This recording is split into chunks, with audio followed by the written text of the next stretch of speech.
कि सपना एक देखोगे मुश्किलें हजार आएंगी।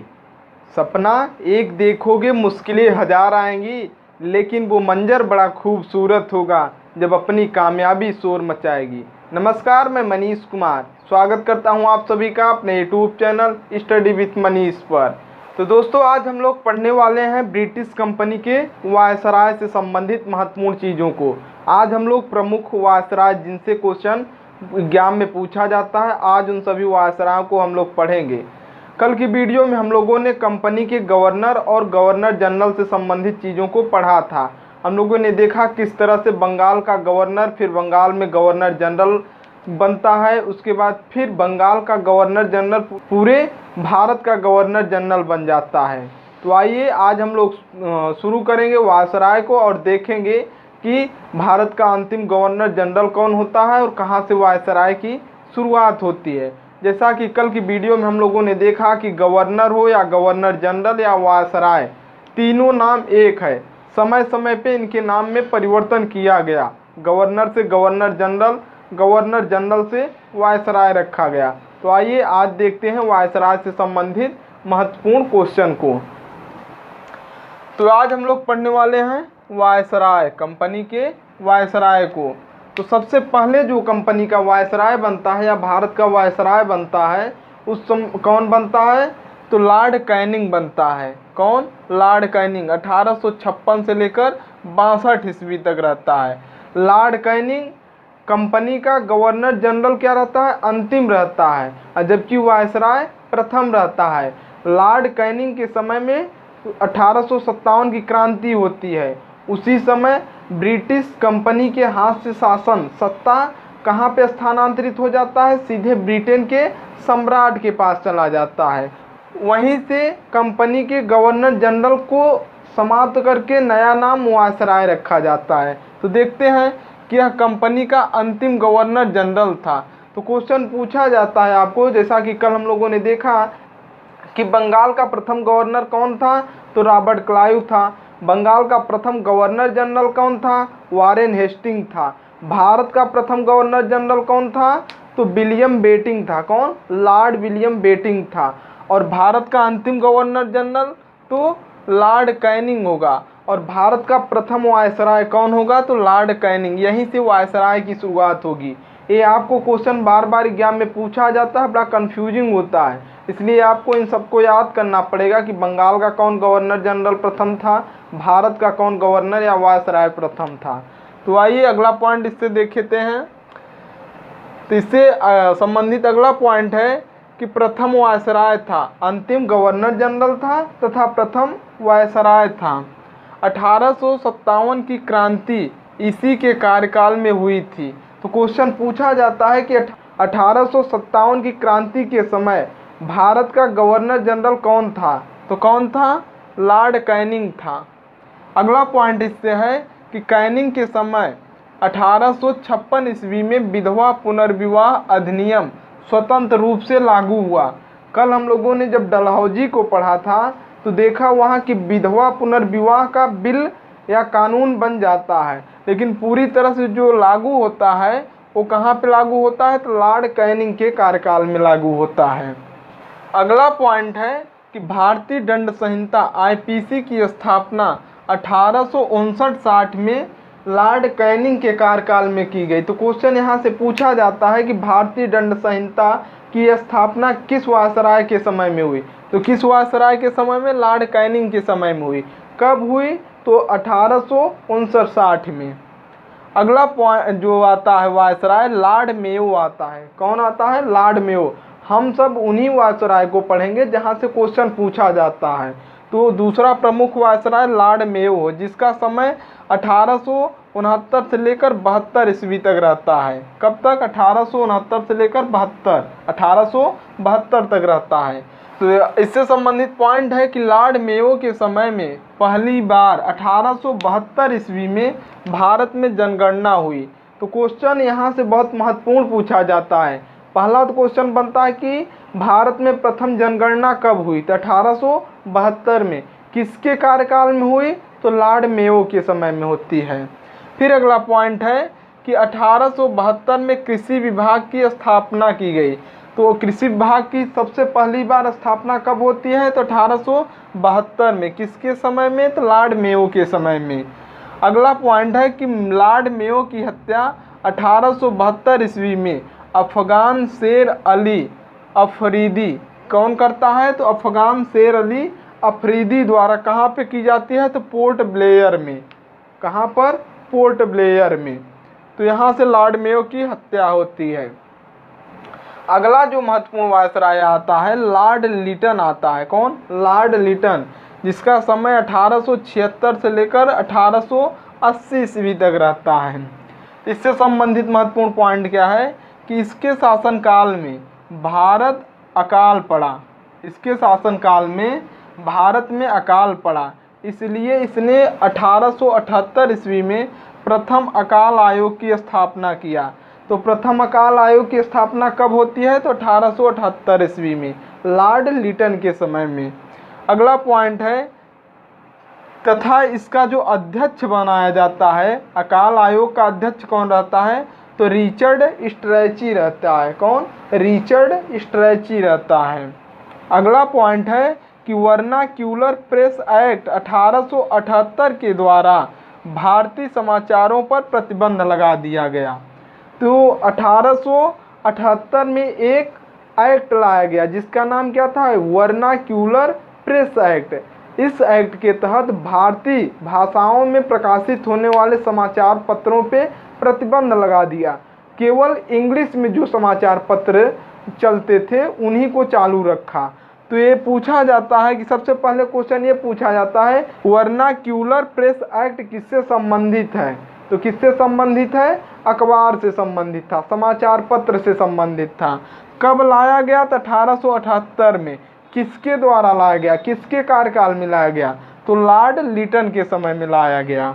अगला पॉइंट है कि भारतीय शस्त्र अधिनियम 1878 के द्वारा शस्त्र रखने तथा व्यापार करने के लिए लाइसेंस को अनिवार्य कर दिया गया। तो 1878 में भारतीय शस्त्र अधिनियम लाया गया जिसके तहत कहा गया कि अगर आप शस्त्र रखते हैं तो उसका लाइसेंस होना जरूरी है, अगर आप व्यापार करते हैं तो आपके पास लाइसेंस होना जरूरी है। कब? तो 1878 में। किसके द्वारा लाया गया? तो लॉर्ड लिटन के समय में लाया गया। अगला पॉइंट है कि इसने सिविल सेवा में परीक्षा की आयु 21 वर्ष से घटाकर 19 वर्ष कर दिया। कितना कर देता है? 19 वर्ष कर देता है। 21 वर्ष से घटा के 19 वर्ष किया। सिविल सेवा परीक्षा की आयु 21 वर्ष से घटा के 19 वर्ष किसके द्वारा किया गया? तो लॉर्ड लिटन के द्वारा। अगला पॉइंट कि 1 जनवरी 1877 ईस्वी को ब्रिटेन की महारानी विक्टोरिया को कैसर-ए-हिंद की उपाधि से सम्मानित करने के लिए दिल्ली दरबार का आयोजन किया गया। तो यहाँ से क्वेश्चन पूछा जाता है कि सबसे पहले दिल्ली दरबार का आयोजन कब हुआ? तो कब हुआ? 1877 में। क्यों किया गया? तो महारानी विक्टोरिया को कैसर-ए-हिंद की उपाधि देने के लिए। दिल्ली दरबार 3 बार हुआ था, 1877 में, 1903 में और 1911 में। तो ये आपको याद रखना है। तो 1877 में क्यों किया गया? महारानी विक्टोरिया को कैसर-ए-हिंद की उपाधि देने के लिए। ये दिल्ली दरबार क्या होता था? दिल्ली दरबार में जब ब्रिटेन के महाराजा या महारानी भारत आते थे तो उनके स्वागत के लिए क्या किया जाता था? एक भव्य कार्यक्रम किया जाता था। कहाँ पे? दिल्ली में। तो वही दिल्ली दरबार कहलाता था। अगला है लॉर्ड रिपन, जो कि सबसे महत्वपूर्ण, यहाँ से बहुत क्वेश्चन पूछा जाता है। पहला पॉइंट है कि लॉर्ड रिपन के समय में 1881 ईस्वी से नियमित जनगणना की गई। तो दो क्वेश्चन पूछा जाता है। पहला क्वेश्चन तो पूछा जाता है कि भारत में जनगणना कब शुरू हुई? तो लॉर्ड मेयो के समय में 1872 ईस्वी में। दूसरा क्वेश्चन पूछा जाता है कि भारत में नियमित जनगणना कब शुरू हुई? तो 1881 में, लॉर्ड रिपन के समय में। तो कंफ्यूज नहीं होना है। लॉर्ड रिपन के समय में जब 1881 में शुरू होती है नियमित जनगणना, तब से प्रत्येक 10 वर्ष में लगातार जनगणना की जाती है और वही व्यवस्था आज भी चली आ रही है। तो अगला पॉइंट है कि इसे स्थानीय स्वशासन का जनक कहा जाता है। स्थानीय स्वशासन का जनक किसे कहा जाता है? तो लॉर्ड रिपन को कहा जाता है। अगला पॉइंट, भारतीय शिक्षा सुधारों के लिए 1882 में हंटर कमीशन का गठन किया गया। तो हंटर कमीशन किसके लिए बनता है? तो भारतीय शिक्षा के सुधार के लिए। कब बनता है? तो 1882 ईस्वी में। इसमें प्राथमिक शिक्षा पर सुधार करने के लिए जोर दिया गया। अगला पॉइंट है कि 1882 के वर्नाक्यूलर प्रेस एक्ट को समाप्त कर दिया गया। तो वर्नाक्यूलर प्रेस एक्ट को लाया किसने था? तो लॉर्ड लिटन ने लाया, लेकिन लॉर्ड रिपन ने इसको समाप्त कर दिया। ये किससे संबंधित था? तो भारतीय भाषा में प्रकाशित होने वाले समाचार पत्रों पर प्रतिबंध लगाया गया। तो इसको समाप्त कर दिया किसने? लॉर्ड रिपन ने। और फिर से जो भाषा में प्रकाशित होते थे सभी समाचार पत्र क्या होते हैं? प्रकाशित होना शुरू हो जाते हैं। अगला पॉइंट है कि इल्बर्ट बिल विवाद, जिसे श्वेत विद्रोह कहा गया, के कारण त्यागपत्र दे दिया किसने? लॉर्ड रिपन ने। ये श्वेत विद्रोह क्या था या इल्बर्ट बिल विवाद क्या था? तो इल्बर्ट बिल विवाद के तहत ये कहा गया कि भारतीय न्यायाधीशों द्वारा उन्हें दंड दिया जाएगा, जो भी उचित दंड होगा भारतीय न्यायाधीशों द्वारा दिया जाएगा। लेकिन यूरोपियों ने विद्रोह शुरू कर दिया कि ऐसा नहीं हो सकता है। तो उसी को कहा गया इल्बर्ट बिल विवाद या श्वेत विद्रोह कहा गया। इसी विद्रोह के कारण लॉर्ड रिपन ने क्या किया? अपना त्याग पत्र दे दिया। अगला जो आता है वायसराय लॉर्ड कर्जन आता है। 1899 से लेकर 1905 ईस्वी तक रहता है। तो इससे संबंधित पहला पॉइंट है कि 1905 में बंगाल का विभाजन हुआ। किसके समय में हुआ? तो लॉर्ड कर्जन के। पहला क्वेश्चन तो ये पूछता है कि बंगाल का विभाजन कब हुआ? तो 1905 ईस्वी में। किसके शासनकाल में हुआ? तो लॉर्ड कर्जन ने किया। किसने? लॉर्ड कर्जन ने किया। 1902 में टॉमस रैले की अध्यक्षता में, किसके अध्यक्षता में? टॉमस रैले की अध्यक्षता में विश्वविद्यालय आयोग का गठन किया गया। विश्वविद्यालय आयोग का गठन किसके अध्यक्षता में किया गया? टॉमस रैले की अध्यक्षता में। लॉर्ड कर्जन उस समय वायसराय था। तथा 904 में भारतीय विश्वविद्यालय अधिनियम पास किया गया। तो क्वेश्चन पूछा जाता है कि भारतीय विश्वविद्यालय अधिनियम कब और किस वायसराय के शासनकाल में पास हुआ? तो 1904 ईस्वी में। कब पास हुआ? 1904 ईस्वी में, लॉर्ड कर्जन के समय में। अब देखते हैं लॉर्ड मिंटो द्वितीय से संबंधित क्वेश्चन। तो इसका समय तो 1905 से 1910 रहता है पहली बार। इसके समय में आगा खां एवं सलीम उल्लाह खां द्वारा ढाका में 1906 ईस्वी में मुस्लिम लीग की स्थापना की गई। सबसे महत्वपूर्ण क्वेश्चन पूछा जाता है। पहला तो मुस्लिम लीग की स्थापना किसने किया? तो आगा खां और सलीम उल्लाह खां ने किया। कहाँ पे किया? तो ढाका में किया। कब किया? 1906 ईस्वी में। उस समय वायसराय कौन था? लॉर्ड मिंटो सेकेंड था। उस समय वायसराय कौन था? तो लॉर्ड मिंटो द्वितीय था। अगला पॉइंट है कि 1907 ईस्वी में कांग्रेस के सूरत अधिवेशन में कांग्रेस का विभाजन हुआ। क्वेश्चन बार बार पूछा जाता है कि कांग्रेस का विभाजन कब हुआ? तो 1907 में हुआ। कांग्रेस के किस अधिवेशन में हुआ? तो 1907 के सूरत अधिवेशन में हुआ। उस समय कांग्रेस के इस अधिवेशन की अध्यक्षता किसने किया था? तो रास बिहारी बोस ने। तो क्वेश्चन पूछा जाता है, आपको याद रखना है। फिर से रिपीट कर दे रहा हूँ कि कांग्रेस के 1907 सूरत अधिवेशन में कांग्रेस का विभाजन होता है और कांग्रेस दो भागों में बढ़ जाती है, गरम दल और नरम दल में। उस समय कांग्रेस की अध्यक्षता किसने किया था? तो रास बिहारी घोष ने किया था। अगला पॉइंट है कि मार्ले मिंटो सुधार अधिनियम 1909 के द्वारा मुस्लिम के लिए अलग निर्वाचन आयोग की व्यवस्था की गई। तो किस आयोग के द्वारा मुस्लिम लीग के लिए अलग निर्वाचन आयोग का गठन किया गया? तो मार्ले मिंटो सुधार अधिनियम द्वारा। किसके द्वारा? तो मार्ले मिंटो सुधार अधिनियम द्वारा मुस्लिम के लिए अलग निर्वाचन आयोग का गठन किया गया। अगला जो आता है वायसराय लॉर्ड हार्डिंग द्वितीय आता है। कौन? लॉर्ड हार्डिंग द्वितीय आता है। तो लॉर्ड हार्डिंग द्वितीय से हम लोग देखते हैं कि 1910 से 1916 ईस्वी तक रहता है। 1911 ईस्वी में दिल्ली दरबार बंगाल विभाजन को रद्द कर दिया गया।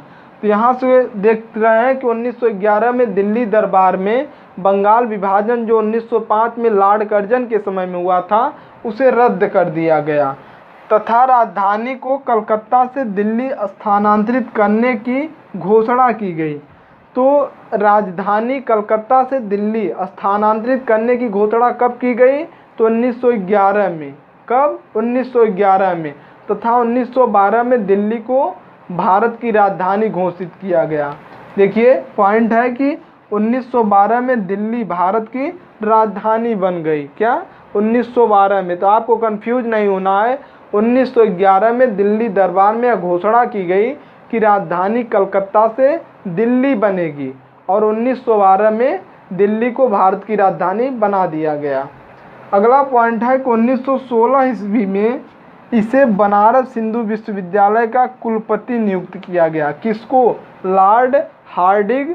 किसको? लॉर्ड हार्डिंग द्वितीय को।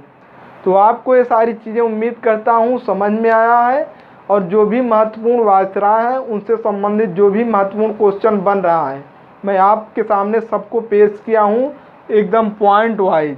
तो उम्मीद करता हूँ कि आपको ये सारी चीज़ें याद हो गई होंगी। अगर नहीं हुई हैं इन सारी चीज़ों को आपके सामने पेश किया गया है। तो अगर आपको लग रहा है कि सच में मेहनत की जा रही है तो फिर आप चैनल को सब्सक्राइब करके हमारे इस चैनल से जुड़िए और पूरी शिद्दत और ईमानदारी से आप भी मेहनत करिए। तो दोस्तों आज के लिए इतना ही। मिलते हैं अगली वीडियो में। जो भी वायसराय बचे हुए हैं उनसे संबंधित चीज़ों को कल की वीडियो में हम लोग पढ़ेंगे। तो आज के लिए इतना ही। मिलते हैं अगली वीडियो में। तब तक के लिए नमस्कार।